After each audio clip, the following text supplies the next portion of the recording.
And she says he is so done. He's on his last legs. There are so few Trump diehards. Trump won't be the nominee. I'm wondering, now Rick Wilson, on the other hand, he's a GOP consultant and for a long time. He says DeSantis has never been in a serious fight and that he'd get his clock cleaned and that Trump will be the nominee. So, A, what do you think? And B, who are you supporting? Well, I'm going to do it backwards, and I'm going to answer B first. First off, I will support President Trump against anyone other than Ron DeSantis. I mean, I think Ron DeSantis is a better candidate for several reasons. First off, he's taken Florida from basically traditionally a toss-up kind of state. You know, you never really know which way Florida is going to swing. You know, obviously, when he first won the gubernatorial race, you know, he barely won, but he turned it into a 60-40 state. So, I mean, I think that in and of itself proves that the man is definitely making an impact.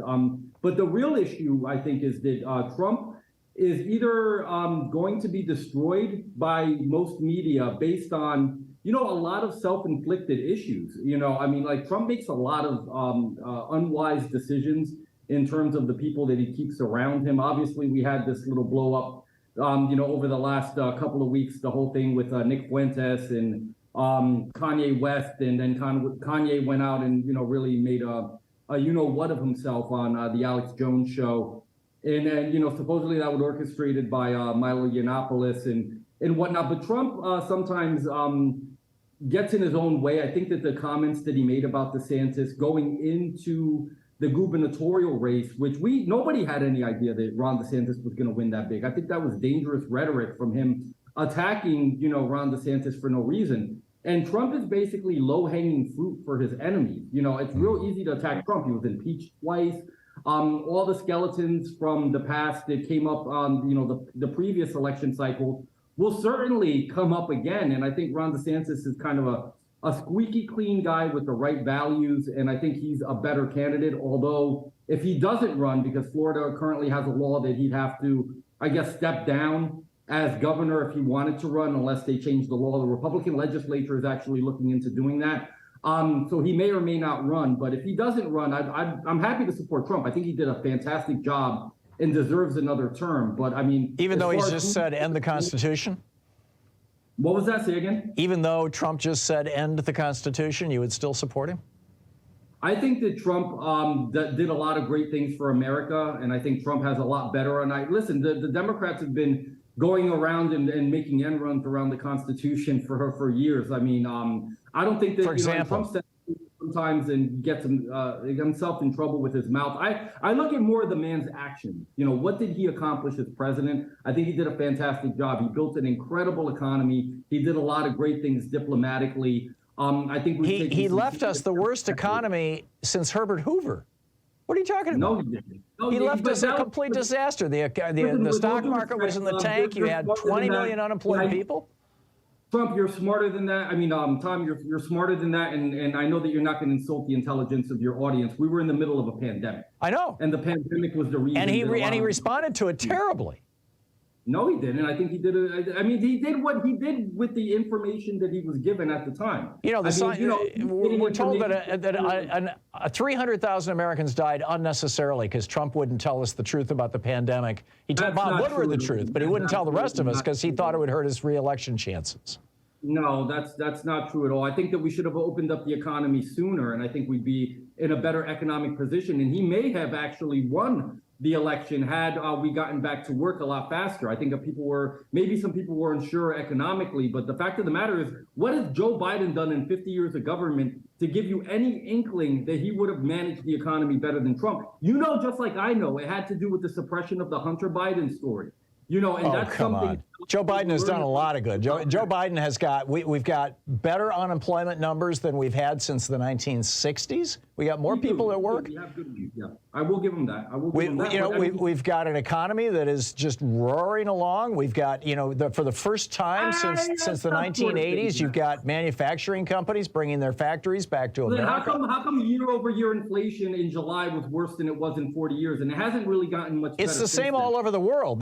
Joe Biden is not in charge of that inflation. That inflation came about as the result of, you know, the economy bouncing back from COVID, just like happened with the Roaring '20s. which is the cost of living in America is directly tied into the cost of energy. And he's done a lot to restrain the energy sector. Right from day one in office, his executive that's order, not true. He's been pumping the energy sector like crazy. I mean, he is rebuilding our energy sector. He is greening our energy sector. Energy independent, and he took that away on day one in office. No, it was Trump who took that away. Excuse me. When Trump came into office, we were not exporting petroleum. I mean, basically, we exported over 20% of the oil that we drilled last year. Listen. Joe Biden selling off the strategic reserves doesn't count. And he didn't sell it off. So you're going to tell me all those barrels, those millions of barrels that have been sold to China? It's going into the United States. The strategic reserve is better than it was at some points during Trump's presidency. Do you know about the obviously the investments into? But let's this going back and forth here, Julio. I mean, it's fun sometimes, but I really did want to talk to you about 2024 and the White House. Okay, yeah, let's get to that. Regardless of who's running on the Republican side, how do you think, what do you think the issues are going to be that the Republicans are going to run on?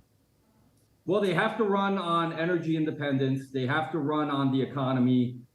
They have to run on really, I think from foreign policy perspective, I think things need to get better. I think we're making a lot of mistakes. Let's drill down into some of those if we could. Why did we spend more in this year in Ukraine than we did in any year that the Afghan war went on? We've given more money to that country than we even invested in our own war. Why have we done that? First of all, Ukraine is much, much larger than Afghanistan. Secondly, the Afghan war was basically a sham that George W. Bush pulled off in order to get himself reelected. Mullah Omar came to Bush and said, "I'll arrest bin Laden for you as long as you've got a third country, not America, not Afghanistan, where he can be, and not a Saudi Arabia, where he can be tried impartially." And George W. Bush said, "No, I'd rather bomb the hell out of the second poorest country in the world behind Burkina Faso." That war was never a real war.